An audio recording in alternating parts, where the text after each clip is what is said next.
I need the scoop. A young woman's relationship crumbles when her older boyfriend transforms from supportive partner to controlling critic of her chronic illness management. This Reddit confession sparked fierce debates about age gaps, medical gaslighting, and the fine line between care and control. Get ready for a story about finding strength to choose yourself when the person who promised to lift you up starts tearing you down. Hi Reddit, using a throwaway because I don't want this linked to my main account. I'm an 18-year-old woman, and I've been dating my boyfriend, let's call him Jake, who's 24, for a little under a year. I'm from Australia, where the legal age to do almost anything is 18. At first, things were really good. He seemed emotionally stable, mature, grounded, all the things I thought I wanted after dealing with a lot of chaotic guys my own age. We met through mutual friends and clicked pretty quickly. He said he liked how mature I was, and how, together, I seemed for my age, which felt nice to hear, especially since I came out of a very difficult household. I won't lie, I felt flattered at first. I thought we had an understanding that yes, I'm younger, but I'm still an equal in this relationship. But over the months, that dynamic has really started to shift, and now I'm not sure I'm being treated like a partner at all. For some background, I've been diagnosed with endometriosis and POTS, that's postural orthostatic tachycardia syndrome. Both conditions affect my daily life in big ways. I deal with chronic fatigue, dizziness, and a lot of pain. There are days when I physically can't get out of bed without struggling, and managing my symptoms takes a lot of mental energy on top of everything else. I've had POTS since I was 10, and was diagnosed with endometriosis at 11, 2 years after my first period. I've lived with these conditions for most of my life, and I know how to manage them. Jake knows this. I was upfront about it from the beginning, and at first, he was really kind and supportive. But over time, he started acting like he knows better than me how I should be living my life. It started with small comments about how much I sleep, or how I manage my symptoms, but now it's like I can't do anything without some kind of lecture or judgment. Some examples: if I sleep in to manage a flare-up, he says, "That's not healthy. You need structure or you'll never be independent." If I get food delivered on a day I'm too fatigued to cook, he tells me, "You're wasting money and being lazy." If I cancel plans because of pain, he says, "You'll never build resilience if you give in every time."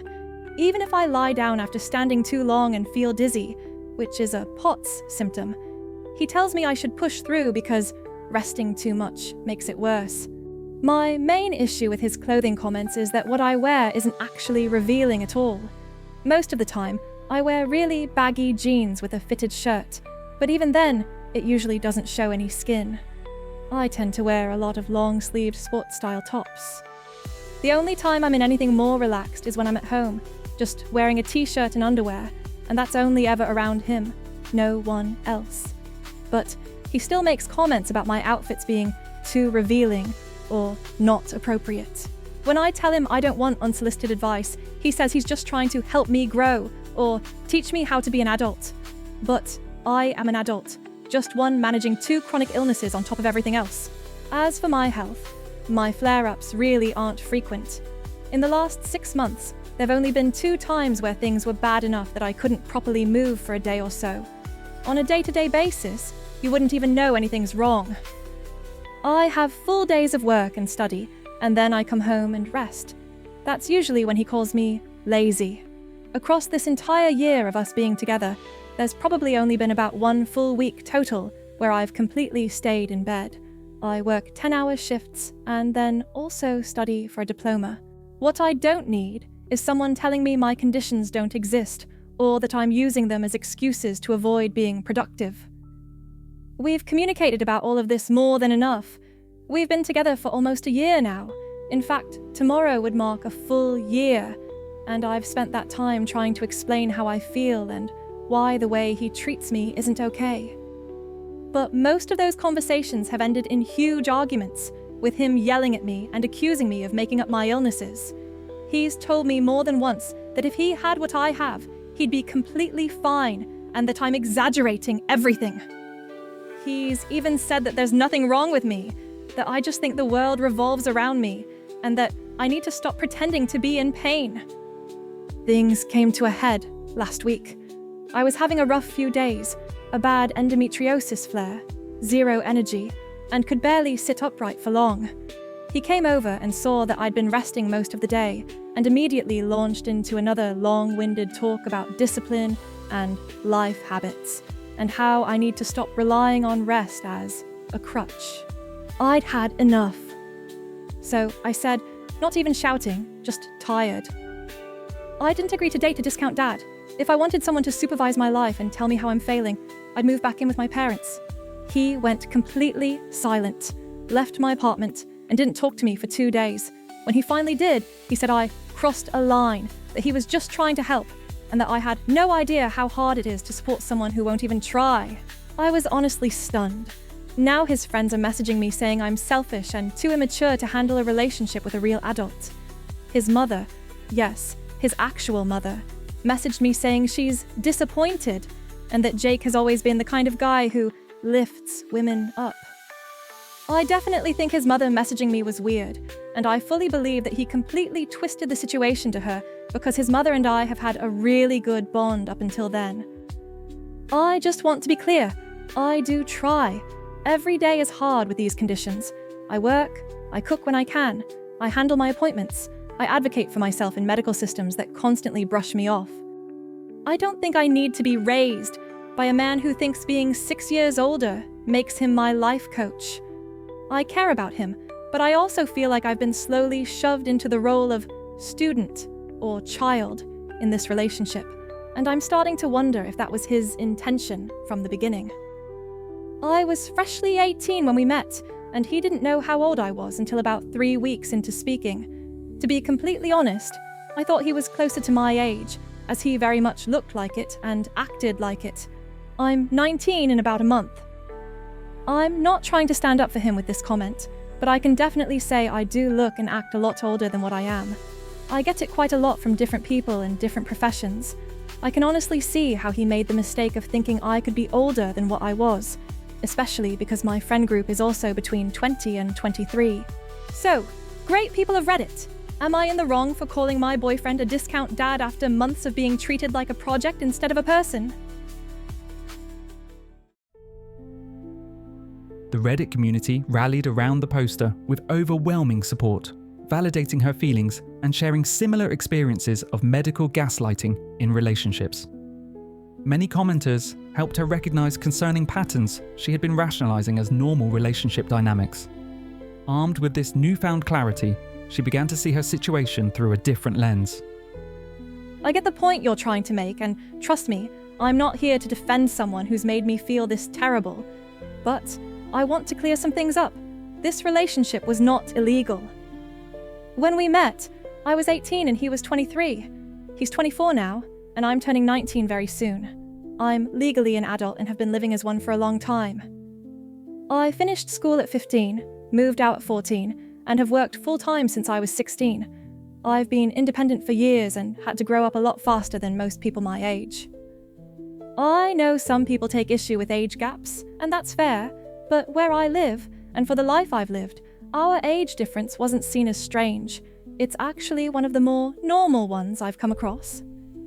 I personally stayed with him because everyone my age felt immature, directionless, or just flat out not on my level. At the time, being with someone older seemed like the smarter, more stable choice. And honestly, the age gap still isn't a red flag to me. He is. The way he acted, the way he treated me. That's the actual issue. When I mentioned him not knowing my age straight away, or me usually being around older people, it wasn't to defend him. It was to explain how I saw things at the time. When he did find out my age, he chose to stay. That part?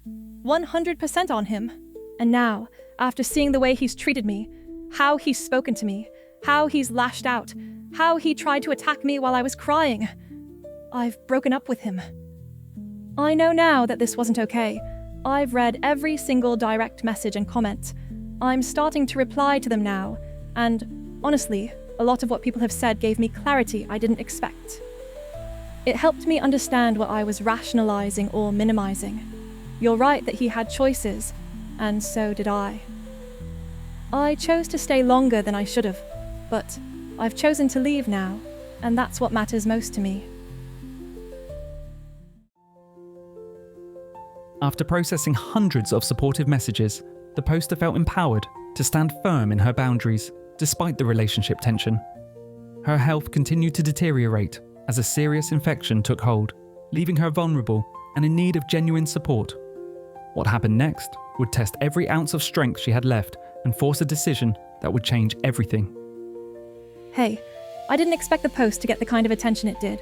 I watched it go from about 200 upvotes down to 1, and honestly, I'm still not sure why, but I really want to thank everyone who commented or messaged me privately. I've read everything. I'm slowly replying when I have the energy. You've all given me so much insight. Some of it really hit, stuff I hadn't even thought about until now. Just thank you. It means a lot. I wasn't planning to update this soon, but things have gotten way worse within the last 3 hours, and I feel like I need to talk about it, especially after what just happened. So, I've been really sick the last few days. Like, properly sick. I was diagnosed with a bone sinus infection, and it's knocked me flat. I've had constant fevers, stabbing pain in my face and head, nausea, dizziness. I can't keep much food down, and on top of that, my POTS symptoms have been way worse than usual. I've mostly just been in bed, barely functioning, just trying to rest and not pass out. Because of all that, I had to call in sick to work these last 2 days. I work with food, and there was just no way I could safely be around customers or food prep like this. I can barely even stand upright. It didn't feel like I had a choice. This afternoon, I got a call from work telling me I was fired. No warnings or anything, just said they needed someone more reliable, and they can't keep me on if I can't show up. I get it, I guess, but it still crushed me. I've always tried to show up. I've never taken advantage of sick days or anything. It felt like everything hit at once.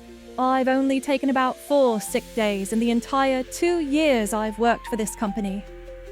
Jake came over not long after.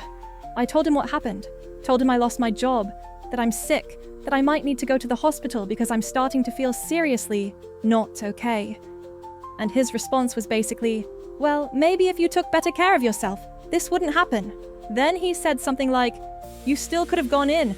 People push through being sick all the time. I tried to explain that it's not like a cold. This is a bone infection. I literally couldn't walk from the bed to the kitchen earlier without fainting. And I work with food. He just kept brushing it off like I was being dramatic. He told me I'm always sick and I never fight through it. That turned into a full-blown fight. He started yelling, full volume screaming, pacing the room while I was just sitting there crying and asking him to stop. I was already feeling like absolute garbage, and I couldn't even get a word in without him talking over me. At one point, I tried to speak, and he got up close, and he raised his hand like he was about to hit me. He didn't, but he looked like he wanted to, and that scared me more than anything he's ever said. That was it for me. I ended it. We're done. I broke up with him then and there, told him to get out, that I'm not doing this anymore. I don't care how sick I am or how hard things get from here. I'd rather be completely alone than sit there sobbing while the person who's supposed to care about me screams at me for being unwell. Right now, I'm still in bed. Fever's high, heart rate's not great, and honestly, I think I'm going to the hospital soon. Something feels off in my body, and I don't want to wait until it's too late. With POTS, and now this infection, it feels like everything is just piling on top of me. I'm genuinely scared, not just emotionally, but physically. My body feels like it's breaking down. Though I wanted to take the time to write this update, I am using text-to-speech, so I am so sorry if it's a bit jumbled. I'm tired of begging someone to believe me when I say I'm in pain. I'm tired of being talked down to, managed, lectured, and guilt-tripped when I literally need help. I didn't ask to be sick. I didn't ask for endometriosis, or POTS, or a sinus infection that knocked me flat. I've done everything I can to keep pushing through, but it was never enough for him. But it's over. I'm scared and sick and jobless, but I'm also finally out. And that has to mean something. I did end up calling a friend to take me to the hospital, and I told them everything that happened. I also have another close friend staying at mine until I'm back, just to make sure he doesn't try to go there or anything. For my health issues, I can go onto a disability payment. I am eligible for that, but taking that payment means I'll no longer be able to work unless I do cash in hand work that I don't tell the government about. And I would definitely say that working is one of my favourite things. I am studying to be a mortician, so it would absolutely break my heart if I could no longer do that. I'm definitely going to be reporting my old workplace. My manager wasn't the best person in general, and there's a lot that she did that wasn't okay. Where I'm from, if you get wrongly terminated from a job, if you go through Fair Work, there's about a 70% chance you can get a $10,000 payout. I did go to the hospital, and I have applied for unemployment and job seeker benefits, and surprisingly, he doesn't live with his mom. He lives by himself and works in the mines. If you've made it this far, thank you again. Your comments gave me the courage to stop waiting for someone else to change and finally start choosing myself. Sometimes the strongest act of self-love is walking away from someone who refuses to see your worth. The original poster continues her recovery journey and has promised updates on her legal case against her former employer, so subscribe to follow her path to healing. Share your thoughts on recognizing the difference between support and control in the comments, and explore our other videos for more stories about finding courage in your darkest moments.